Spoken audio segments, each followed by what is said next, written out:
Fair warning, just a disclaimer, my cat is like behind me rustling, so if you hear rustling and meows, like that's my cat, because I got a cat, guys. I don't know if So they don't call no more, no, not that on no more. Maybe there's something wrong with his phone, or maybe it's morning and the thrill is gone. And I'm not sure if I'm still respected, and I'm not in a rush to feel rejected. Not by Tony. Hi everyone, so welcome back to my channel. Welcome back. Today's video is going to be a recap on a visit that I did recently. Today I'm going to be talking about my visit to Santa Barbara Wine Country. Santa Barbara was actually the first, is actually the first wine country that I visited. I haven't been in Napa, I haven't done like Finger Lakes, I haven't done any of that. Definitely haven't done France, but that's coming out. That is coming. But this is actually the first wine country that I actually had the pleasure of visiting.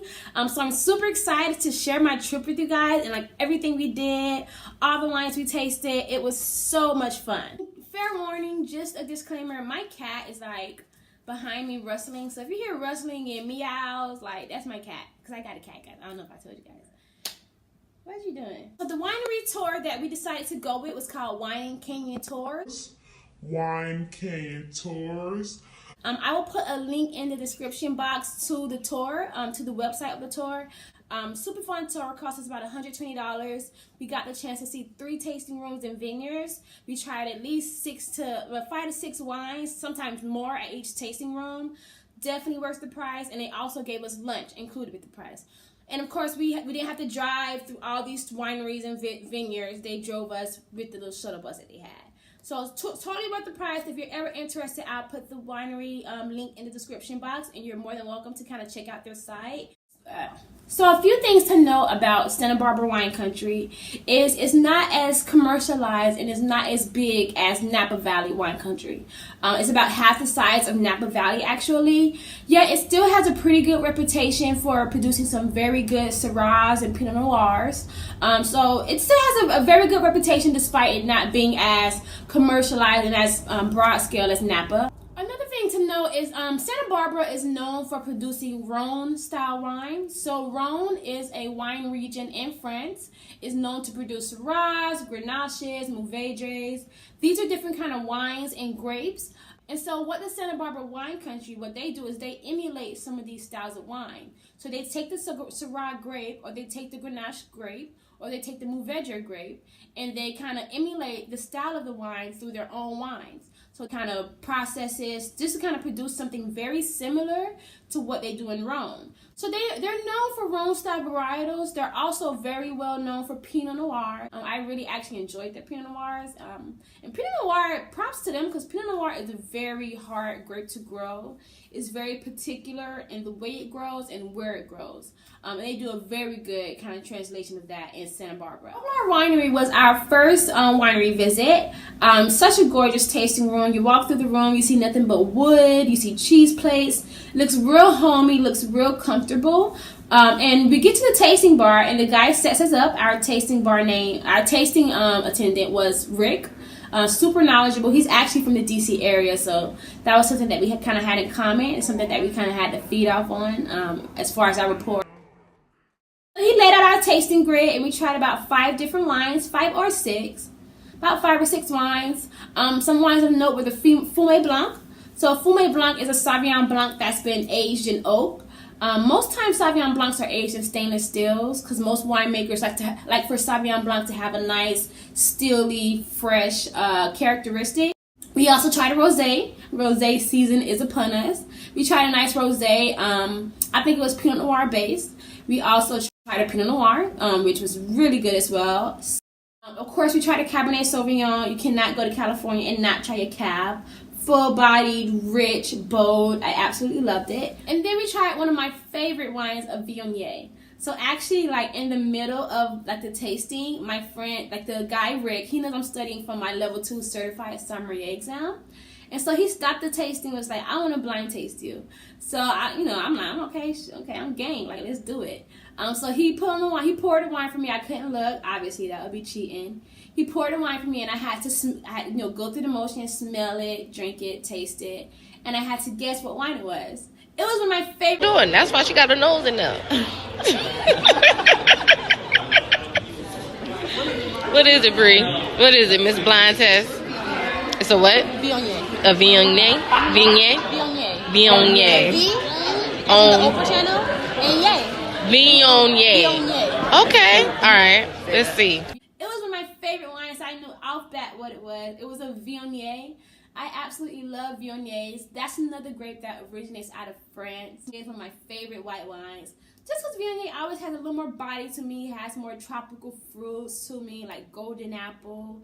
And that Viognier that I tasted was very perfumed. It almost smelled like a Gewürztraminer. And if I didn't know any better, it would have been.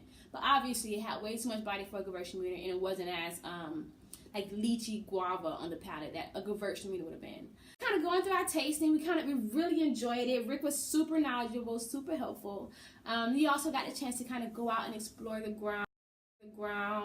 We took pictures, of course. We're just kind of waiting for everyone to get together.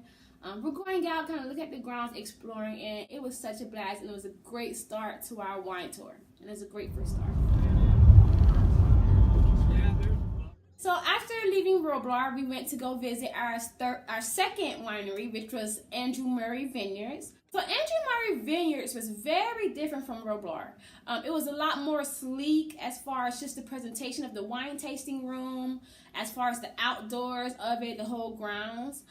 So I knew the wines were going to reflect that, and I was super kind of excited because I like when a wine is nice and sleek. So we pull up, we're getting out of the car, and we walk into the tasting room, and it's absolutely gorgeous. You see the tasting bar on your right, and then you also see some glass doors for their wine club room, and then you see a glass door over there, and it's just like absolutely gorgeous.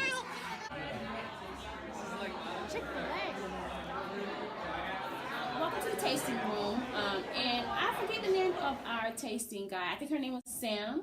A super sweet girl. You can kind of see her in the pictures. Super sweet girl, and she had the patience enough to get us through about 5 more wines. Now, Andrew Murray is located in the St. Ines district of Santa Barbara, and there's also another vineyard that focuses on Rhone varietals. And I definitely saw that because they made us try like 4 or 5 different Syrahs. Well, maybe like 3. They made us try like 3 different Syrahs. I'm like, damn, how many Syrahs is we going to drink? I was like, oh my God. But we tried about 3 or 4 different Syrahs, and they were all very, very good. We also tried Roussanne, which is a white grape from the Rhone Valley. That Roussanne, well, it's my first time having Roussanne, actually. And it was so creamy on the palate. It tasted like crepes. It tasted like a lemon crepe. So creamy on the palate, so rich. Almost like a little vanilla in there as well. I don't know if that was just the expression of the grape, or maybe that was from, like, the oak. But it tasted so good, and I should drink more white Rhone. We also tried a GSM blend. So GSM stands for Grenache, Syrah, and Mourvedre. That gave me a lot of white pepper. It gave me a lot of dark cherry. It was also a little meaty as well. That white pepper probably came from that Syrah. That Grenache is what gave me that kind of floral on the nose. And that Mourvedre is probably where that kind of meatiness came from. Really good expression of GSM. We also tried, like I said, 3 different Syrahs. So the first Syrah that we had was their Syrah Estate. That one gave me like a lot of peppermint, some tree bark, black cherry. So obviously very rich, kind of brooding on the palate. I really liked it. We also tried their Syrah Slide Hill. Now that one, instead of like that tree bark and peppermint and kind of dark cherry, the Syrah Slide Hill, that gave me baking spices and more black cherry.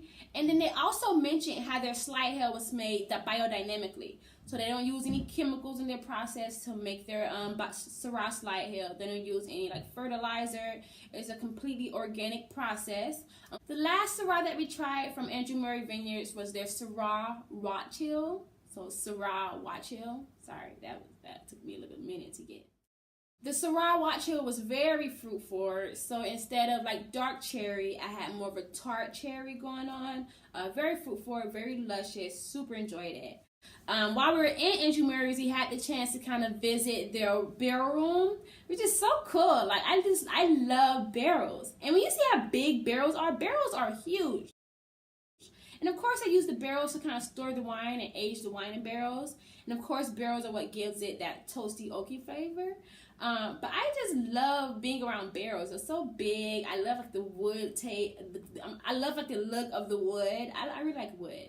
I love the look of the wood. I love like just the smell of the wood. So we pack up after lunch. We pack up from Andrew Murray and we are off to our third and final winery. And that winery was Kalira Winery. Super dope, super cool, super eclectic style winery.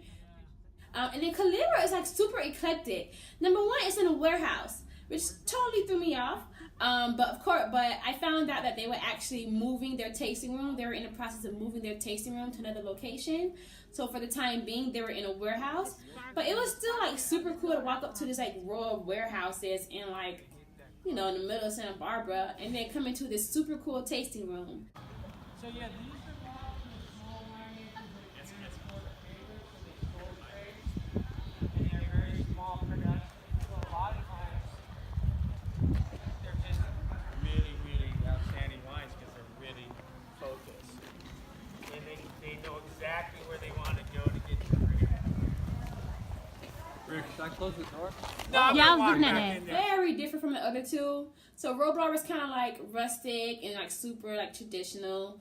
Andrew Murray was obviously like sleek and like, you know, little high class. One thing I noticed about this tasting, it was very white dominant. So a lot of the wines that we tried were white wines, which I super love. Because after drinking all that red wine at Andrew Murray, I need to like slow down. I need to like take a break. And white wines are typically lower in alcohol and lower in tannins. So he definitely gave me a breather, you know. Some of the wines that kind of stuck out to me in Kalira were their Pinot Gris, their Sauvignon Blanc, and of course, they also had a Grenache, which is a red wine. Their Pinot Gris was the first wine that we tried. That had like lemon peel. It's typical Pinot Gris. Lemon peel. It was very steely. I love a crisp white wine. Like, it just does not get better. I love a nice, crisp, steely white wine. It also gave me some apricot. Super refreshing, a great kind of like difference from what we had at Andrew Murray. And then we also tried their Sauvignon Blanc. Their Sauvignon Blanc had so much going on, so much like guava, lychee kind of things going on, grapefruit, super refreshing, super fresh as well, nice and cold. Nice and cold for a white wine. I love cold white wines. Whenever you're drinking a white wine, it needs to be freaking cold. Maybe a Chardonnay, but Pinot Gris or Sauvignon Blancs, they need to be very cold for you to be able to enjoy it. And then we also tried their Grenache, which gave us a lot of like wild strawberries, a nice kind of perfumed nose. And then we also had like a sticky wine. Like it was like one of their dessert wines, so it was kind of like, I'm not sure if it was a port. I don't know, they called it sticky wine. And I think that's playing off like their Australian roots, because in Australia they use the word sticky wine to describe the dessert wines. Either way, it was really good. Too sweet for my taste. Sometimes wines can be too sweet. But it had kind of a nice, flavorful boldness to it that I really enjoyed. Yeah, so those were the three wineries that we visited. Roblar Winery, Andrew Murray, and Kalira. All three were a blast. I enjoyed the wine at all three. But sadly, it was time to go. The wine tour was over. It lasted about from 10 to about 3. So of course we trying to get back to LA before the traffic is up. And I just super enjoyed my time there. The host was extremely nice. Wine Cane Tours, I felt so very safe, and I just had a blast in the time of my life there. And yeah, that's the end of this video. My legs hurt. Y'all don't understand. I've been like crouching on my legs, and my legs are killing me. But that's the end of this video, and I hope you guys kind of enjoyed the journey and kind of like got the chance to kind of see what I kind of went through and what I experienced. And I hope you guys enjoyed this video. Don't forget to like and subscribe. And of course, do not be afraid to DM me or leave any comments if you have any questions or if you just want to say something. I'm going to be like, okay, I'm glad you enjoyed it. And I'm like, it's fine. But I really like Thank you guys for watching my video, and you guys have a great and he day. wasn't just some regular guy.